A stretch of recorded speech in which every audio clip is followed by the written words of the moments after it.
Hi, I'm Elaine, the Heart Healthy Cooking Lady. This is our first traveling cooking video. My first traveling guest is my daughter-in-law, Mary. She is a fabulous cook. Today she's going to show us how to make sausage, and she's very humble too.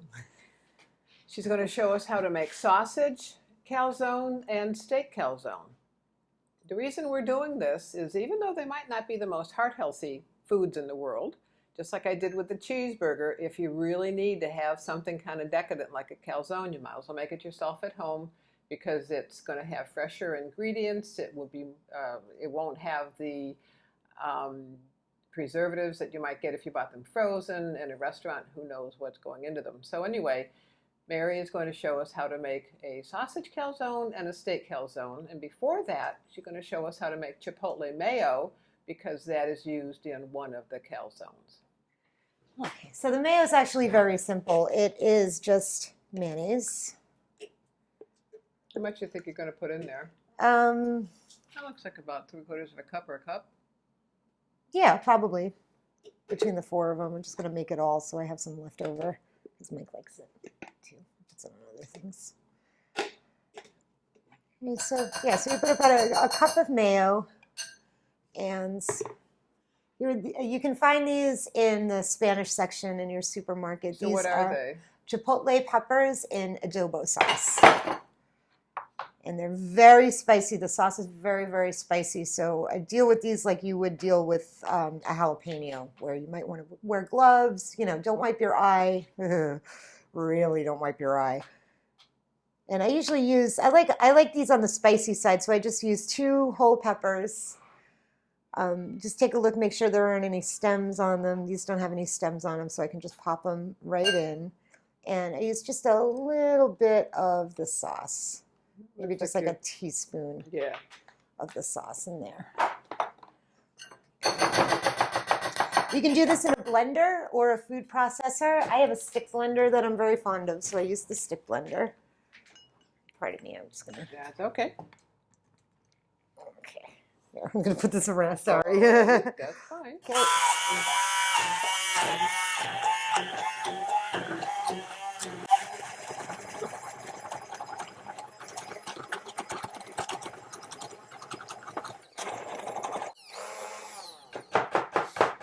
So as you can see, this is kind of a dark musky orange. The darker orange it is, the spicier that it is. So if you want to cut down on the spice a little bit, just add some more mayo.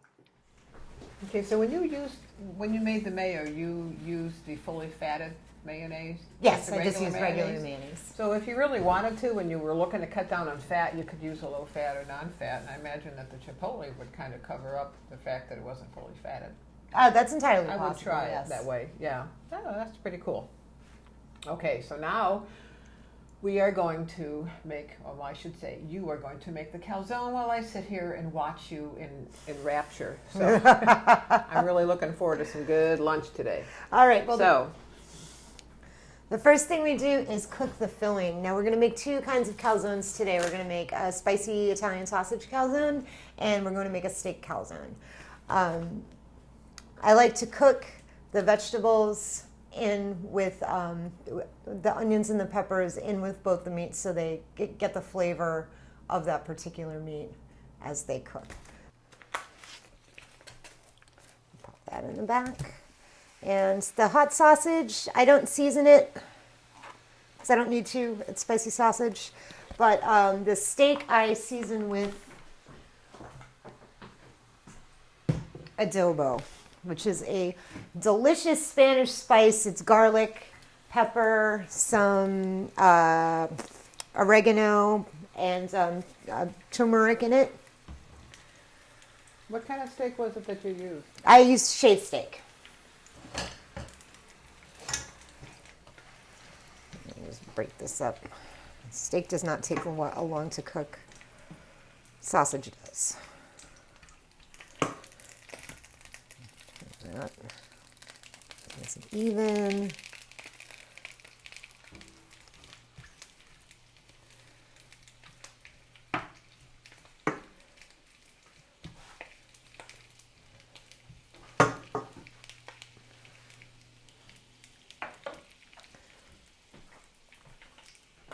I know, we wait. Cooks a little bit better that way. Doesn't burn. Sort of steams itself in the pan. And I noticed that you're using cast iron. Yes, I love cast iron. I wish I had do two. too. You kind of got me onto that cast iron. My mom used to cook on cast iron stuff when I was growing up, and then for some reason she kind of didn't. So you kind of got me back onto the cast iron. It's great stuff. Yeah, it really is. It's very durable. It lasts a few lifetimes. And the heat is so even once the whole thing gets all heated up. Yes, There's yes, nothing absolutely. Like cast iron for It's not going to warp. And it sears things so very well. You can sear anything in that very Yeah, well. withstand a lot of heat. Yeah.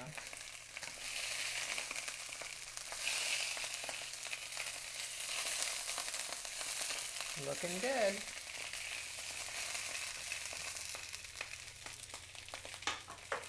All right, so I'm going to pop a plate over that.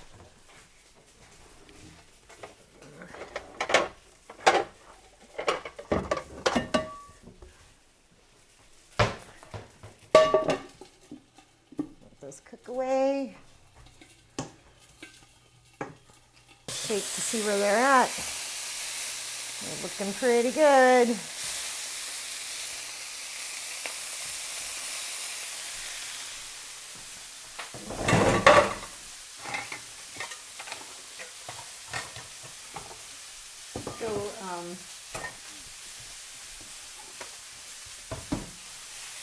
So like we said before, you're sauteing how much peppers and onions do you have in there? It's one green pepper, one red pepper, and one onion for each dough.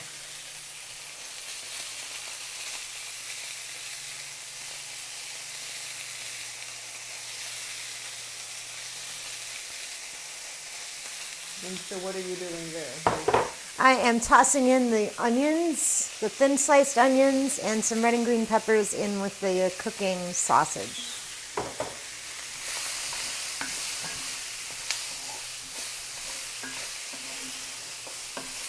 Oh, it smells good. It always does.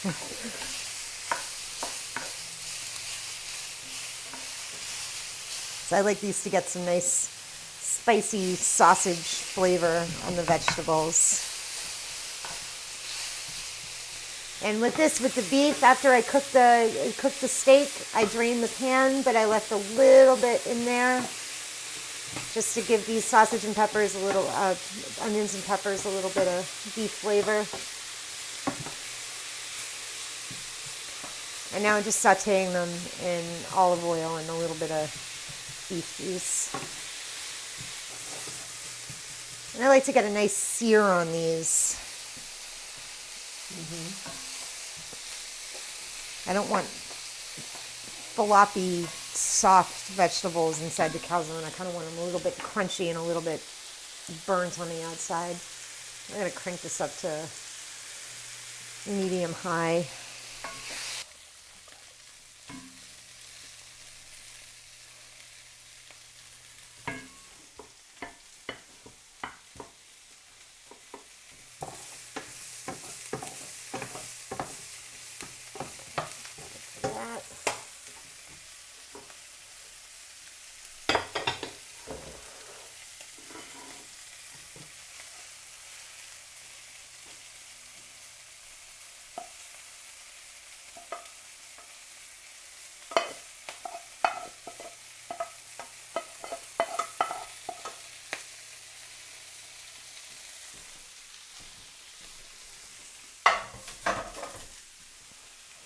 This.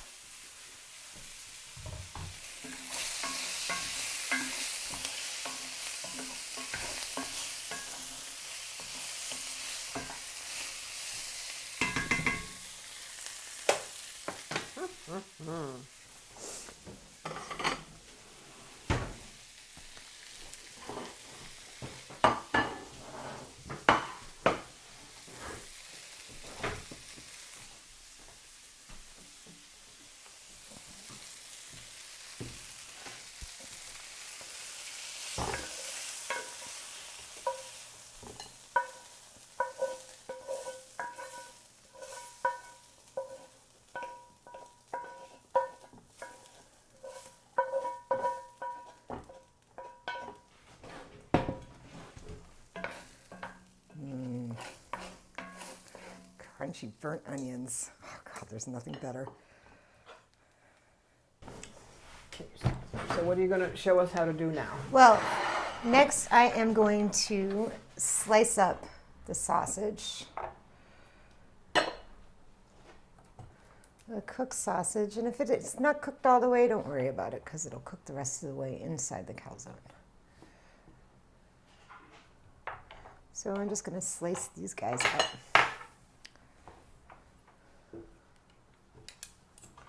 Try not to spear anybody with the knife. For goodness sake. Just slice them up into little rings like that so you can easily pile them in the middle of the dough.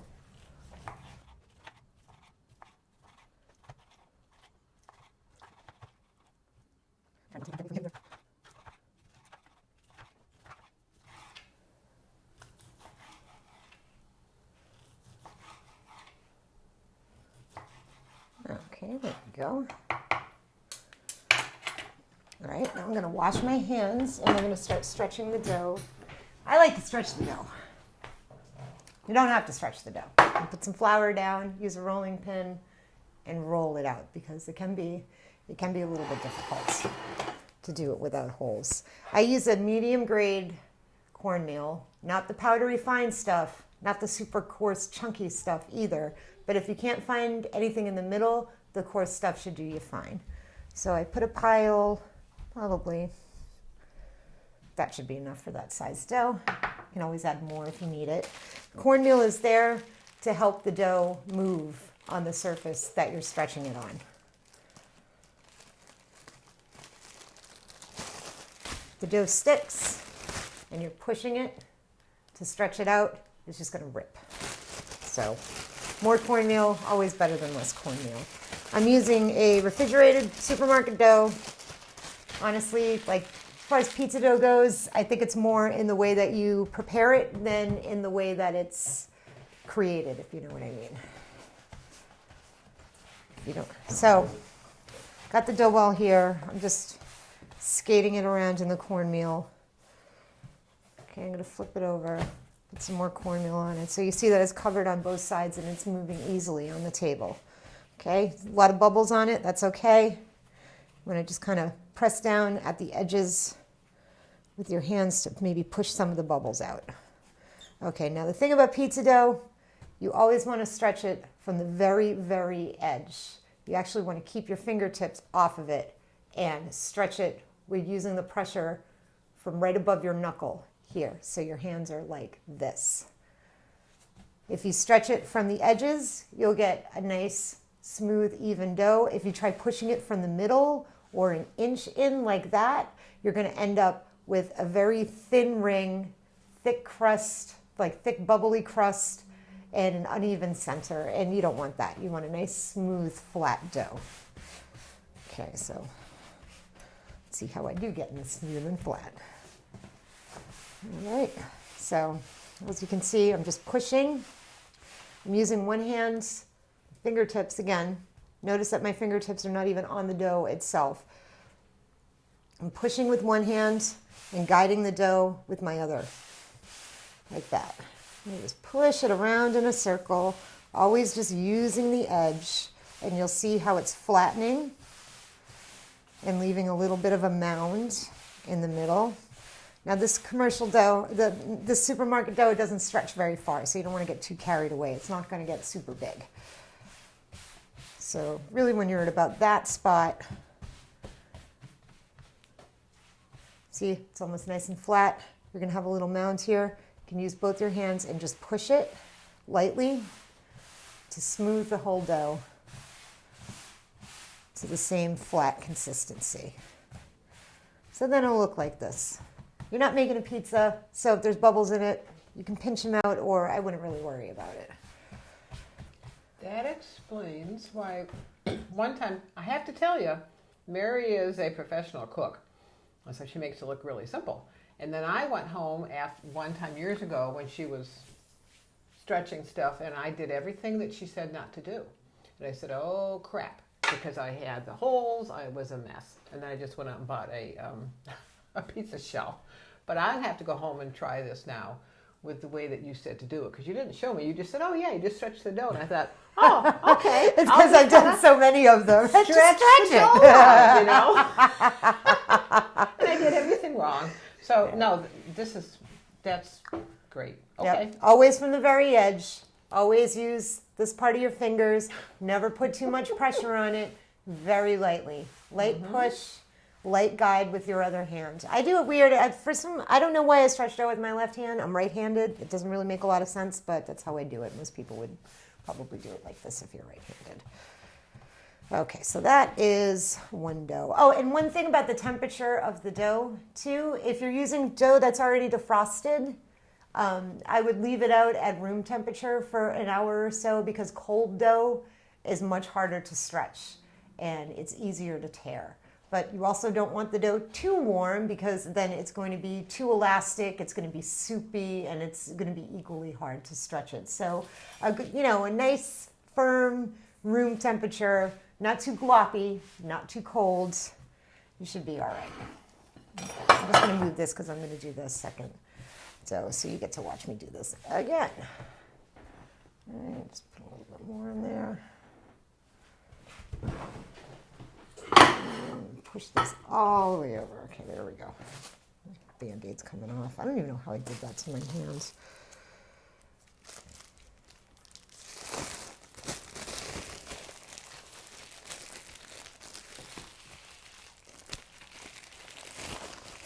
This one's a little gloppy, so this will be a challenge.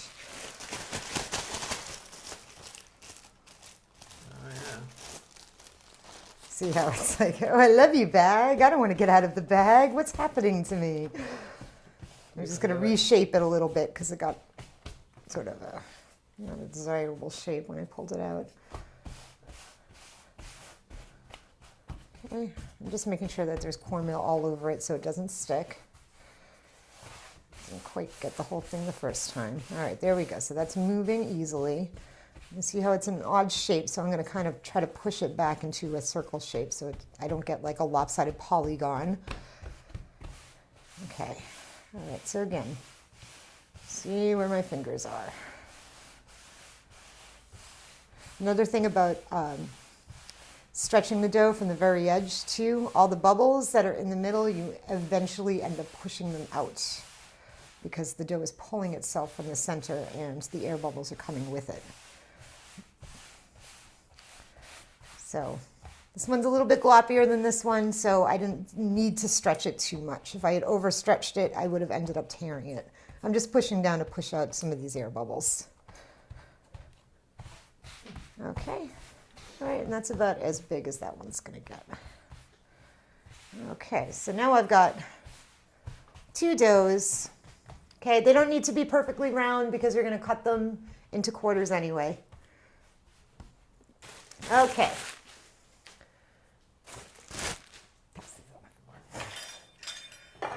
Okay, so now you take your dough, get a pizza cutter or a knife, cut them in half, and then in half again.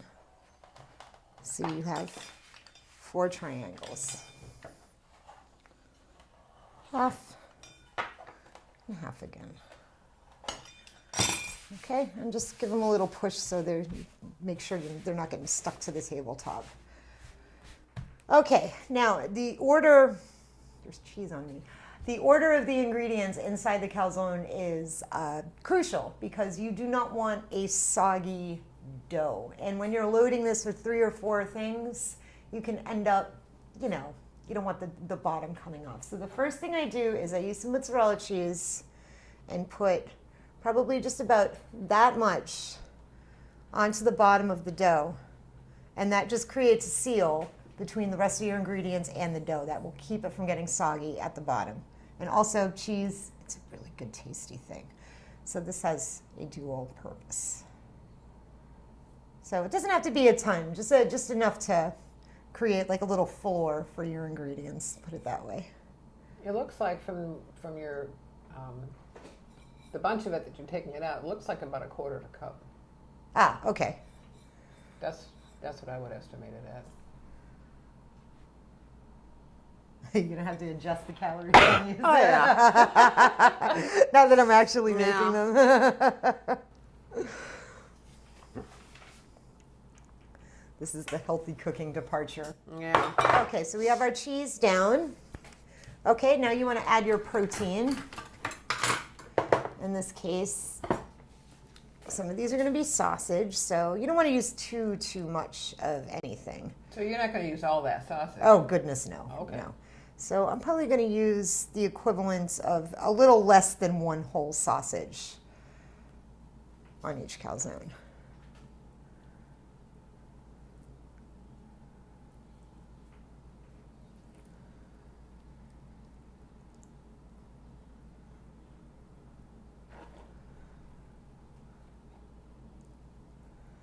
Okay, there we go.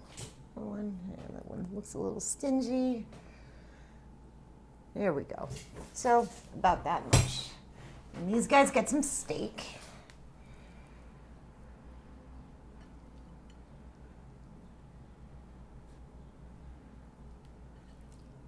You're also going to need to fold these dough triangles after you fill them, so you don't want to overfill them or you won't be able to seal them. And trust me, it's plenty. That looks a little stingy. Oh, that one was very stingy. Okay, that's great. Okay, and now you want to top it with your vegetables.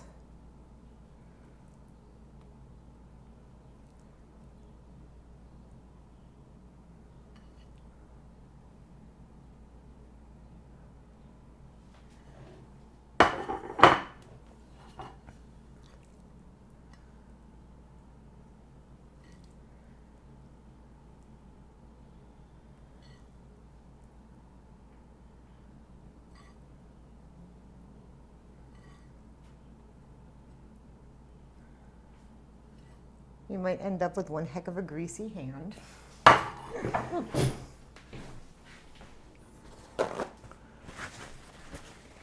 Okay, and now we will put on sauce.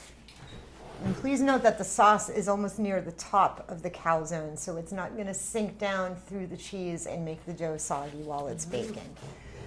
So as close, it should be the second to last thing you do is put on the sauce. So the peppers, the pepper, onion, and sausage, they get some pizza sauce. I like to use pizza sauce and not pasta sauce because pizza sauce is a lot thicker and it won't get watery or runny while you're baking it. Moisture is really the enemy of calzones, I'll tell you that. Okay. And the steak and pepper ones, get some chipotle mayo and a spoon for that.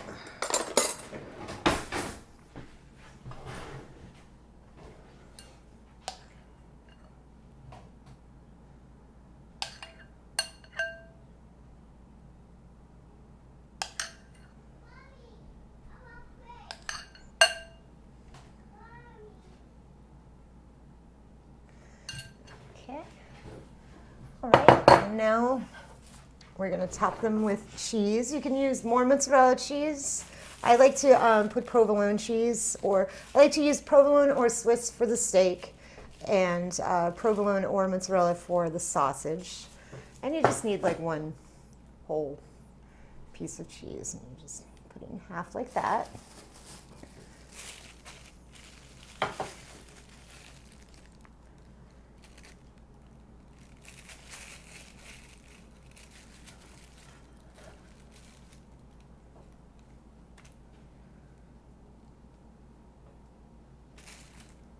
So what would happen if you just draped the whole piece on, if you didn't break it in half and just draped it on? Because you need to fold it, Okay. so the cheese would get in the way. Okay. So you want to make like a little tower just like that because you're going to need this space to enclose it.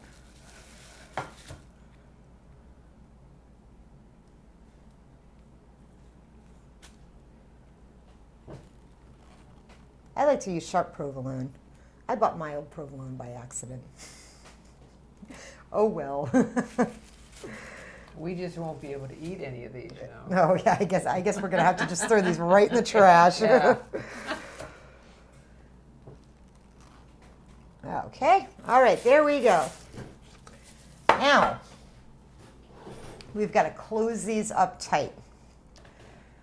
And what I do, you got your dough triangle, you got your little ingredient tower, sauce, meat, vegetable, cheese, meat, vegetable, sauce, more cheese.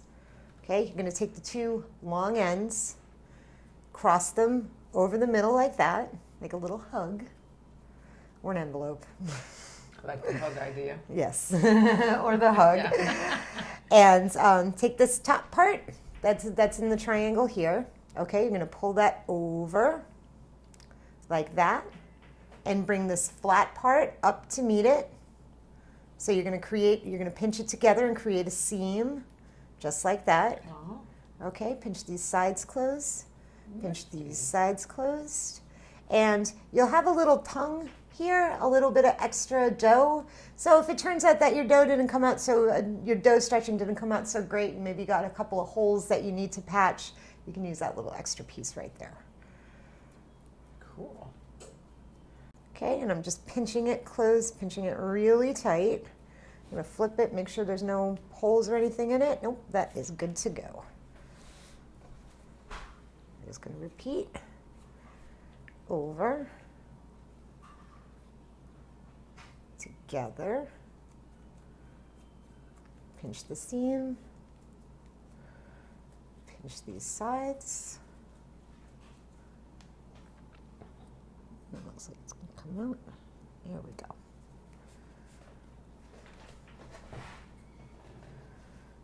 go. Over. Up and over. Pinch, pinch, pinch, pinch, pinch. Pinch, pinch, pinch.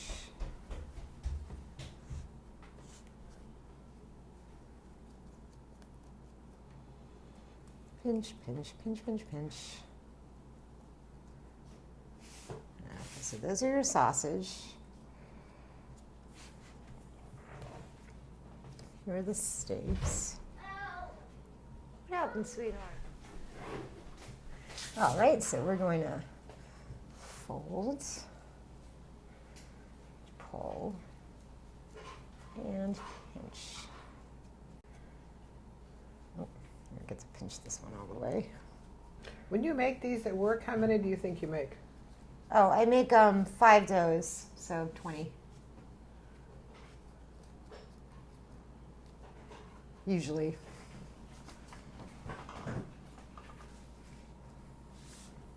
And what I do is I'll just roll out all 5 doughs at once, cut the triangles, and then fill them with whatever I've decided to make that day. I usually make like 4 or 5 different flavors.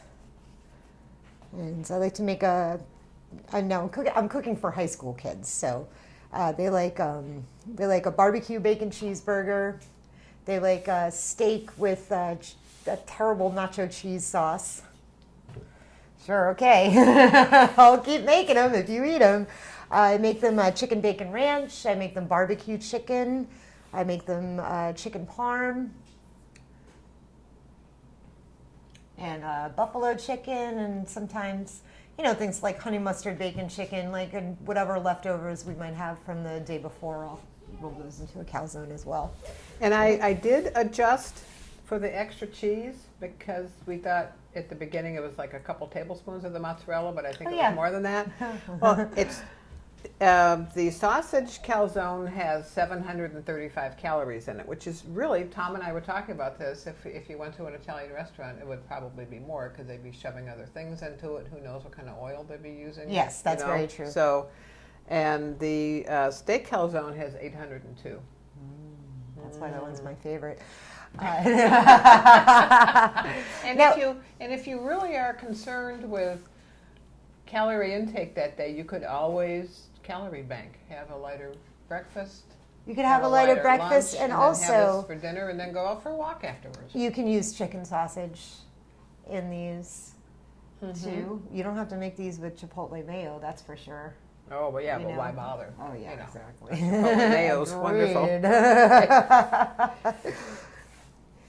All right, which ones are we eating for lunch? I would like a sausage one. You'd like a sausage one? Yes. Yeah. Okay, all right, so 2 sausages and a steak. All right, so if we're baking these right away, you heat the oven to 400, oh, I gotta sit down. Heat the oven to 400, put it on a baking sheet lined with parchment paper. These 2 are sausage, this one is steak. Just arranging them this way so I know which one is which. And I like to brush them, oops. My brush.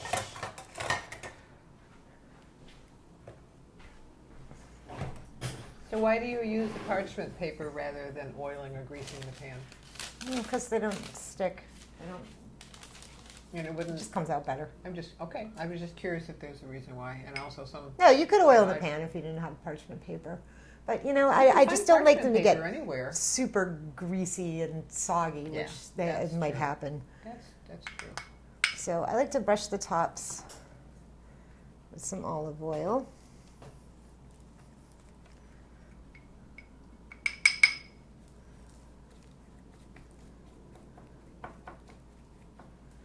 Okay, and for the sausage, I'm going to sprinkle with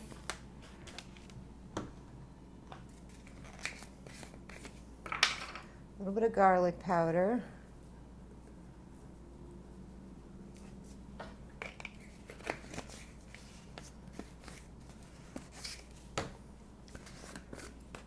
Some oregano.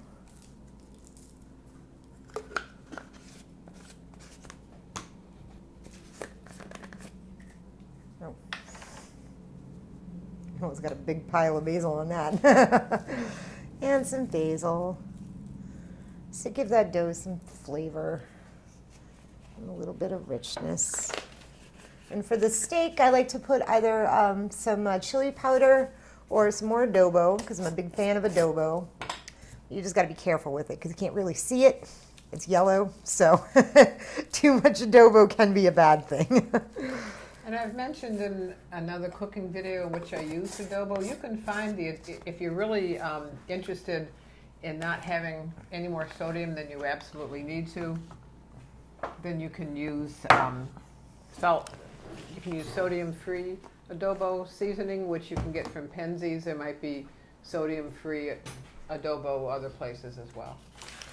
So now that these have been seasoned and oiled, we are going to pop them into the 400-degree oven for probably about 20 minutes because they're not frozen.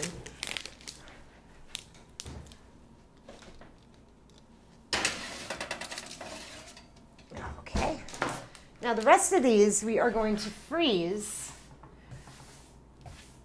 so we have them handy if, say, somebody doesn't feel like cooking dinner. As if that would happen. So you're just going to take these in the raw dough form. You're not going to put any oil or spices on them, and lay them out on another parchment-lined baking sheet. If you've got more than one flavor, I would mark them with a pen so you know which is which. I need a pen, of course.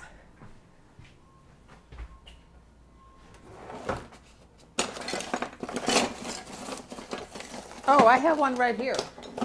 Oh, I got it. Okay. And you mean mark the paper? Okay, because I'm thinking, okay. Gonna write on there. Fine. Okay, yep, and you can just write on the parchment what they are. And you just pop them in the freezer for a few hours until they're real solid like rocks. And once they're frozen, you can just pop them into like a big plastic Ziploc, put them back in the freezer, and when you're hungry for one, heat the oven to 400, take your frozen calzone, put it on the parchment, put some olive oil and spices on the top, and then bake it for about 30-35 minutes. Oh boy, oh boy. Oh, those are a lot bigger than I thought they would Oh, be. indeed, yeah, the dough puffs up and makes them nice and large. So here is one for you. Here is one for me. The cameraman can have his later. It looks fabulous. Thank you. There you go. Okay. Well, we're going to bite into this in a few minutes. Thank you for being here. It's been wonderful. Thank you for having me. Yeah, you've been a I hope we all great learned addition something to the today. show. Oh, I know I did. So thank you for watching. Please like this video and subscribe to my YouTube channel, Healthy Cooking Elaine. Until later, here's to yummy eating.